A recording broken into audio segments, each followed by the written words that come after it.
Friends, welcome to my channel. हमारे दैनिक पेय पदार्थों में अनिवार्य रूप से चाय और कॉफी का बड़ा महत्व है। लगभग पूरे विश्व में दिन की शुरुआत ही चाय या कॉफी से की जाती है। पिछले वीडियो में मैंने आपको चाय के हानिकारक प्रभाव तथा लाभदायक प्रभावों के बारे में बताया था। इस वीडियो में मैं आपको कॉफी के हानिकारक लाभदायक प्रभावों के विषय में जानकारी दूंगी। कॉफ़ी भारत देश की स्थानीय मूल वनस्पति नहीं है। इसके बीजों को अरब और अफ्रीकी देशों से यहाँ पर लाया गया है। हमारे देश में कॉफ़ी के पेड़ मुख्य रूप से दक्षिण भारत की नीलगिरी पहाड़ियों में पाए जाते हैं।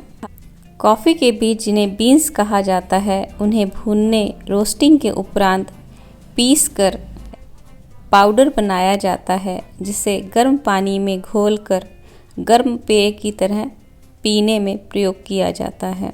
हमारे देश में गर्म अथवा ठंडे दूध में चीनी के साथ कॉफ़ी पाउडर को मिलाकर पीते हैं।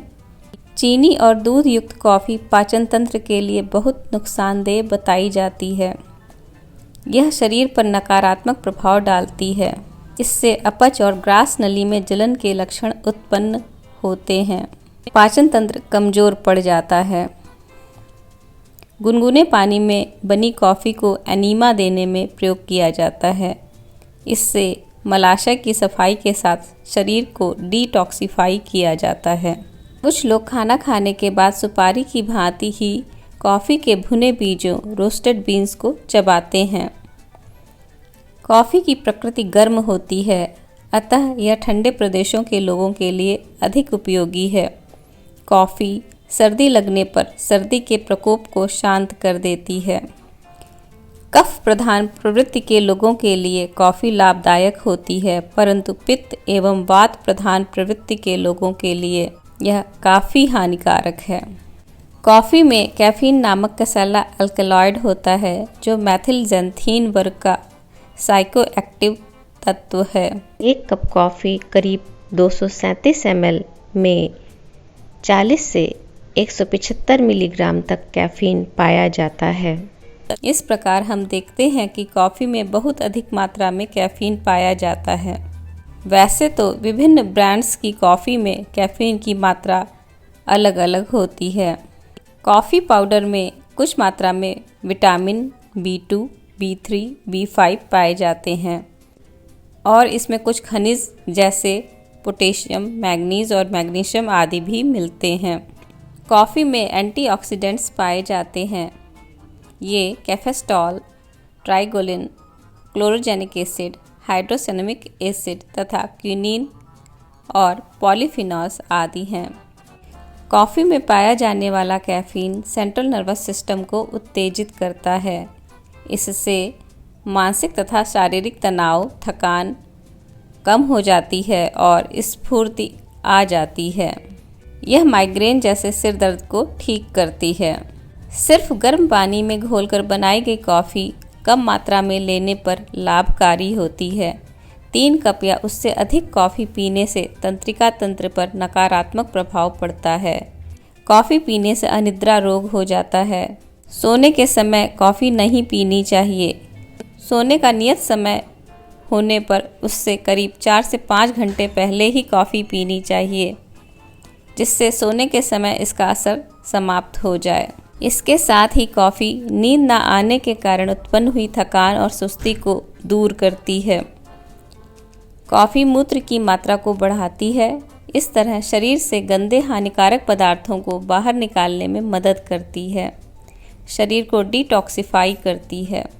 साथ ही शरीर में निर्जलीकरण को प्रेरित करती है। अतः कॉफ़ी के सेवन के उपरांत पानी जरूर पीना चाहिए। कॉफ़ी जोड़ों की सूजन के लिए लाभकारी है, परंतु इसे अधिक मात्रा में पीने से यह कैल्शियम को शरीर के बाहर निकालने को प्रेरित करती है। इससे अस्थिभंग की संभावनाएं बढ़ जाती हैं। इस कारण बच्चों को, रजोनिवृत्त महिलाओं को और बूढ़े व्यक्तियों को कॉफ़ी के सेवन से बचना चाहिए। कॉफ़ी आंतों में लोहे के अवशोषण को कम कर देती है। इससे एनीमिया होने की संभावना बढ़ जाती है। यह गैस्ट्रिक रिफ्लक्स को प्रेरित करती है, जिससे ग्रास नली में जलन होती है अतः खाना खाने के कम से कम 1.5 घंटे बाद ही कॉफ़ी पीना उचित होता है। कॉफ़ी रक्त में एड्रेनलिन का स्तर बढ़ा देती है, जिससे दिमाग सक्रिय हो जाता है। कॉफ़ी पीने से रक्तचाप बढ़ जाता है।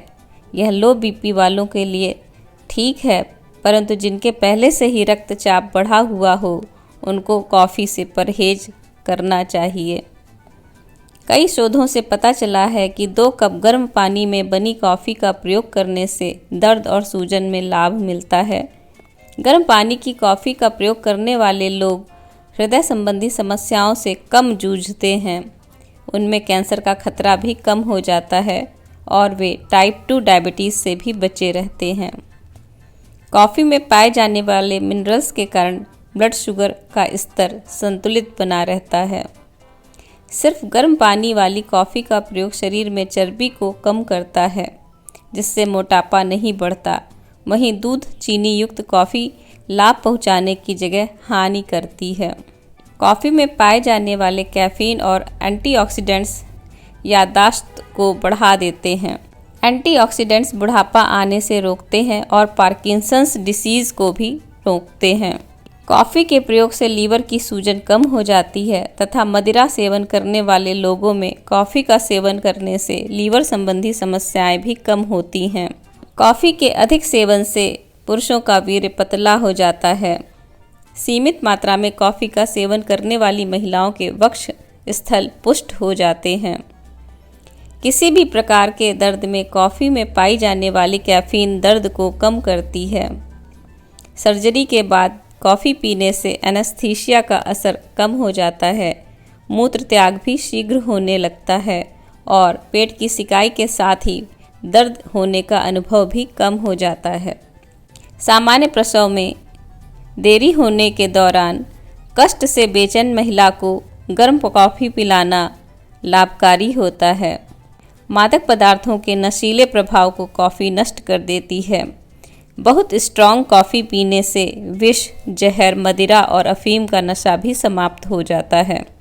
नदी अथवा समुद्री यात्राओं के दौरान तबीयत खराब हो जाने पर, उल्टी, उबकाई, चक्कर आने पर स्ट्रॉन्ग कॉफ़ी को पीते रहने से इस प्रकार की सी सिकनेस दूर हो जाती है। रोजाना लंबे समय तक कॉफ़ी पीने वालों को उदर की पेशियों में ढीलापन आने लगता है और उन्हें हर्निया की शिकायत हो जाती है। परंतु यदि किसी में स्ट्रैंगुलेटेड हर्निया की शिकायत हो तो कॉफ़ी पीने के साथ साथ हर्निया वाली जगह पर गुनगुनी कॉफ़ी से लगातार सिकाई करने से आंत का उतरना और इस तरह फंसना कम हो जाता है। श्वसन तंत्र में कॉफ़ी का प्रभाव देखने को मिलता है। दमा के रोगी को सांस लेने में तकलीफ होने पर या तेज खांसी आने पर स्ट्रॉन्ग कॉफ़ी पीने से लाभ होता है। इस प्रकार हम देखते हैं कि जहाँ कॉफ़ी का कम मात्रा में सेवन लाभकारी प्रभाव देता है, वहीं इसका लंबे समय तक नियमित अधिक मात्रा में सेवन करने से हानिकारक प्रभाव दिखाई पड़ने लगते हैं।